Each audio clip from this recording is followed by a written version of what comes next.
Hello WhatsApp guys, আপনারা সবাই কেমন আছেন? তো আজকে আমি যাচ্ছি রাতওয়াল চৌধুরী বাড়িতে। আর এই চৌধুরী বাড়িতে অনেক নাম ডাক আছে। এই চৌধুরী বাড়িটা আজকে আমি টোটালি তোমাদেরকে ঘুরে দেখাবো। তো চলুন, দেখতে পাচ্ছেন আমরা আছি এখন রাতওয়াল চৌধুরী বাড়ি। আর এখানকার পরিবেশটা অনেক সুন্দর। তো বলতে বলতে চলে এলাম রাজবাড়ির কাছে। আর এখানে আছে আমার বড় ভাই হাবিব ভাই, তিনি এটা হচ্ছে আমার ভাই। আর এখানে আমার একটা বন্ধু আছে। তো বন্ধু আসো প্লিজ, এটা হচ্ছে আমার বন্ধু। তো আমরা তিনজন মূলত এখানে বেড়াতে এসেছি। তো ঢুকতে দেবে না, অনেক রিকোয়েস্ট করে আমরা। গাইস আপনারা দেখুন যে আমরা এখানে এখন হচ্ছে যে ঘুরবো। আর এখানকার যে শাপলাটা দেখতে পাচ্ছেন এটা অনেক সুন্দর। চলুন আজকে শাপলাটা একটু দেখি। বসার খুব সুন্দর সুন্দর জায়গা আছে, দেখতে পাচ্ছেন। কি সুন্দর জায়গা! বাইরে ভাই উপরে উঠতে মন চাচ্ছে। উপরে উঠবো কি? এটাই হচ্ছে রাজবাড়ির মেন গেট, দেখতে পাচ্ছেন। এটা হচ্ছে রাতওয়াল চৌধুরী বাড়ি, ঠিক আছে? সবাই চেনে এটা চৌধুরী বাড়ি এটা। আর এই চৌধুরী বাড়িটা আমি তোমাদেরকে আজকে টোটালি ঘুরে দেখাবো। দেখতে পাচ্ছেন এখানে একটা, যারা অতিথি আসে তাদেরকে বসানোর জন্য এখানে একটা গেস্ট রুম আছে, ঠিক আছে? অতিথিকে বসানোর জন্য। সেই অতিথিশালায় আমি এখন যাব, তোমাদেরকে সাথে নিই। চলুন। তালা তোলা দেওয়া আছে নাকি? তালা তোলা তো দেওয়া নেই। আর এখানে ফ্যানের সুইচ আছে, কারেন্ট আছে নাকি? কারেন্টও আছে। তো গাইস দেখতে পাচ্ছেন এখানে একটা গাছ আছে, খুবই সুন্দর। বাপরে বাপ, গাছের এই কাঁটাও আছে।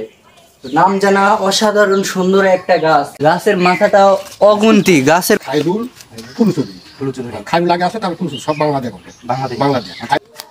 তো গাইস দেখতে পাচ্ছেন এখানকার সৌন্দর্য অনেক সুন্দর। আপনারা যদি আসতে চান এখানে তাহলে আমাকে কমেন্ট করে জানিয়ে দিন। আর একটা কথা তোমাদেরকে বলি, এখানে কিছু সিক্রেট রুম আছে। আর সিক্রেট রুমগুলো আমি তোমাদেরকে আজকে দেখাবো। চলুন আজকে সিক্রেট রুমটা আমি তোমাদেরকে দেখাবো। আসুন। ভিতরে সঠিক কি আছে জানি না, তবে অনেক ভালো ভালো জিনিস আছে, যেগুলো আপনারা দেখুন একটু ভিতরে কি আছে। আমরা ঠিক সঠিক দেখতে পাচ্ছি না। তো এইদিকে এগুলো হচ্ছে সব সিক্রেট রুম। এগুলো অনেক আগেকার বাড়ি, ঠিক আছে?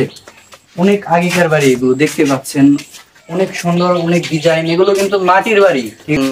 এই চৌধুরী পাড়া চৌধুরী যায়, চৌধুরী ছিল। এই চৌধুরী নাকি এখানে গ্রামে যদি কোনো বিয়ে টিয়ে হতো তাহলে নাকি এখানে নতুন বাসর, মানে প্রথম বাসরটা এই ঘরে হতো। আপনারা জেনে নিন। যদি যদি এই চৌধুরী পাড়া চৌধুরী এই রাতওয়াল গ্রামে যদি কোনো বিয়ে হয় তাহলে প্রথম বাসরটা এই ঘরে হয়। আপনারা দেখে নিন, এই ঘরে বাসরটা হয়। দেখতে পাচ্ছেন গাইস যে এখানে সুন্দর একটা যে ফুলের মাঝে যে ঘড়িটা দেখতে পাচ্ছেন, এটা কিন্তু অনেক আগেকার একটা মডেল, ঠিক আছে? এই মডেল কিন্তু আর বাংলাদেশে অ্যাভেলেবল নাই।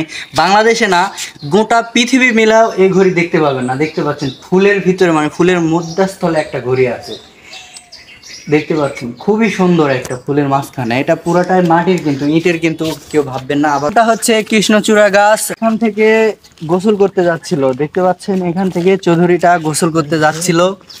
এখানে আর পরিবেশটা অনেক সুন্দর, দেখতে পাচ্ছেন। ফুলের গাছ আছে। এই পুকুরেই মূলত চৌধুরী গোসল করতো। মানে এখন এই পুকুরে পানি নাই, এটা অনেক বছর ধরে মাছের চাষ করা হয়, দেখতে পাচ্ছেন। এখন পানি নাই। তো আজকের ভিডিওটা ভালো লাগলে আমার চ্যানেল সাবস্ক্রাইব করে ভিডিওতে একটা লাইক দিয়ে আমাদের সাথে থাকুন। আর এখানে কিভাবে আসবেন, যদি কেউ ঢাকা থেকে আসে তাহলে নওগাঁ জেলায় আসতে হবে। নওগাঁ জেলা থেকে আসলে এখানে রানীনগর থানা আসতে হবে। রানীনগর থানায় থেকে রাতওয়াল বললে আপনাদের রাতওয়াল গ্রামে চলে আসবেন। রাতওয়াল গ্রামে আসার পরে এখানে যদি আপনি বলেন যে আমি চৌধুরী বাড়িতে যাব, সেখানে চৌধুরী বাড়িতে আপনাকে নিয়ে চলে আসবে।